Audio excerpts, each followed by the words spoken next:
Penguin Random House Audio presents A Strangeness in My Mind by Orhan Pamuk. Translated from the Turkish by Ekin Oklap. Read for you by John Lee.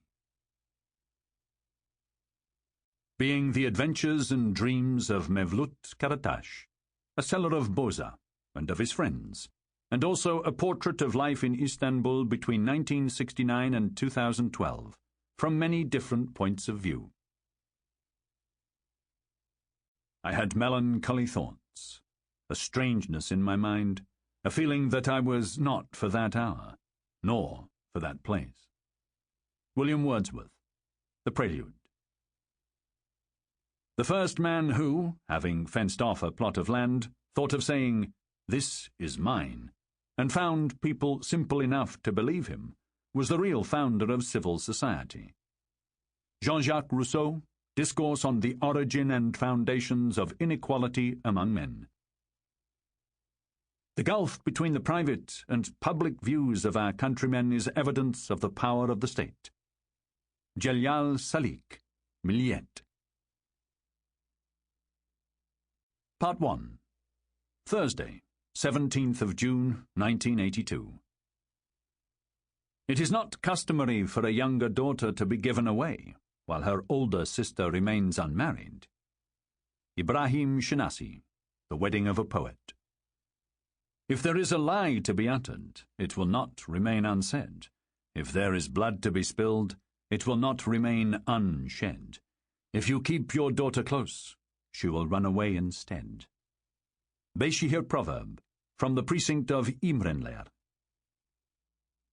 Mevlut and Rahiha.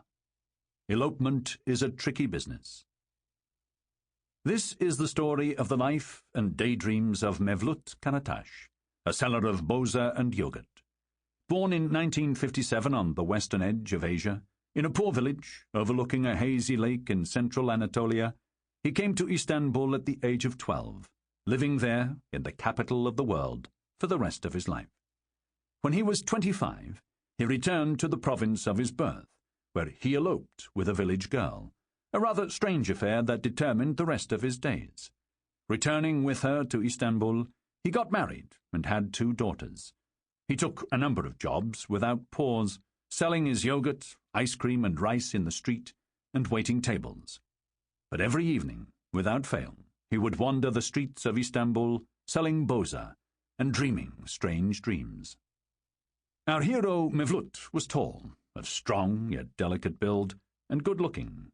He had a boyish face, light brown hair, and alert, clever eyes, a combination that roused many a tender feeling among women. This boyishness, which Mevlut carried well into his 40s, and its effect on women, were 2 of his essential features, and it will be worth my reminding readers of them now and again to help to explain some aspects of the story. As for Mevlut's optimism and goodwill, which some would call naivete, of these there will be no need for reminding, as they will be clear to see throughout. Had my readers actually met Mevlut, as I have, they would agree with the women who found him boyishly handsome, and know that I am not exaggerating for effect.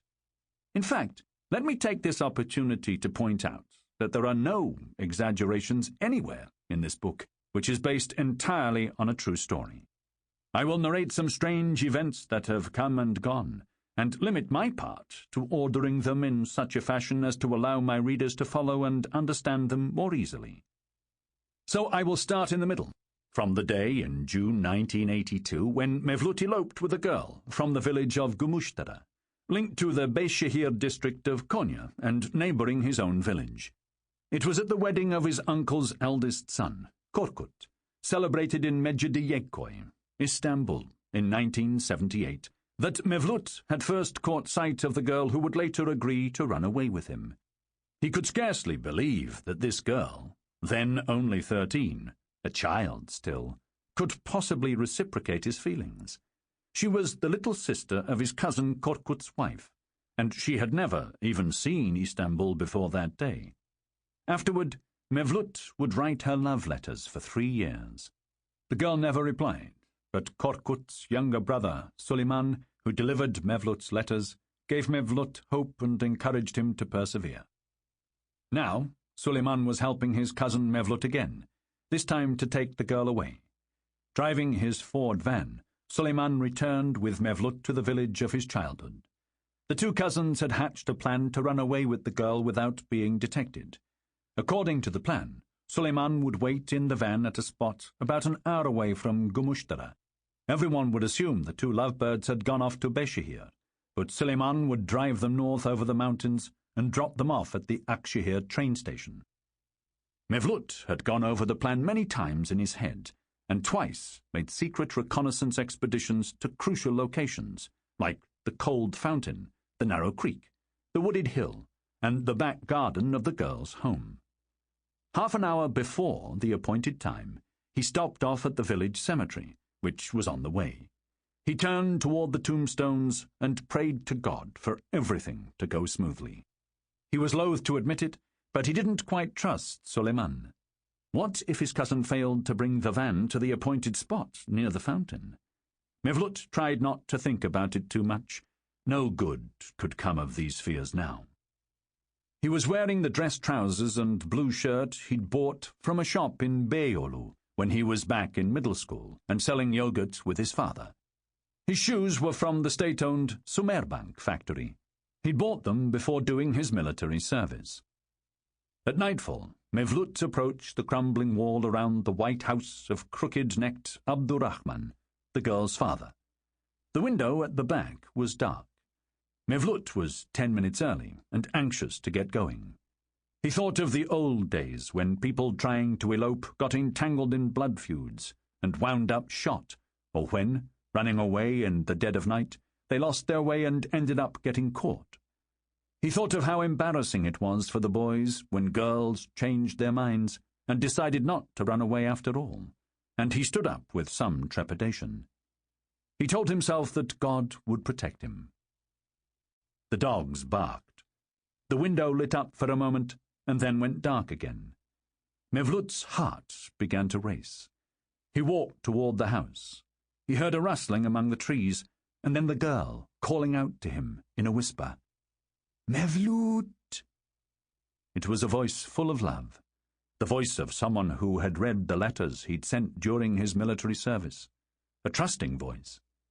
Mevlut remembered those letters now, hundreds of them, each written with genuine love and desire. He remembered how he had devoted his entire being to winning over that beautiful girl, and the scenes of happiness he'd conjured in his mind. Now, at last, he'd managed to get the girl.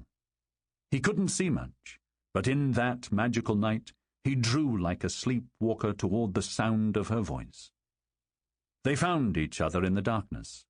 They held hands without even thinking about it and began to run. But they hadn't gone 10 steps when the dogs started barking again, and, startled, Mevlut lost his bearings. He tried to find his way on instinct, but his head was a muddle. In the night, the trees were like walls of concrete looming in and out of view. They dodged them all, as in a dream. When they reached the end of the footpath, Mevlut made for the hill ahead, as planned. At one point, the narrow, winding path through the rocks and up the hill was so steep that it seemed to reach all the way to the clouded, pitch-black sky. They walked hand in hand for about half an hour, climbing without rest until they reached the peak.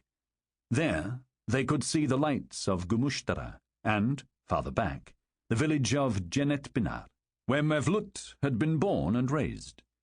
Mevlut had taken a circuitous path away from Gümüşdere, partly to avoid leading any pursuers back to his own village, and partly on instinct, in order to thwart any treacherous scheme of Suleiman's. The dogs kept barking as if possessed. Mevlut realized that he was, by now, a stranger to his village, that none of the dogs recognized him any more. Presently, he heard the sound of a gunshot coming from the direction of Gümüşdere. They checked themselves and continued to walk at the same pace. But when the dogs, who'd gone quiet for a moment, started barking again, they broke into a run down the hill. The leaves and branches scraped their faces, and nettles stuck to their clothes. Mevlut couldn't see anything in the darkness, and feared that they might trip and fall over a rock. Sample complete. Ready to continue?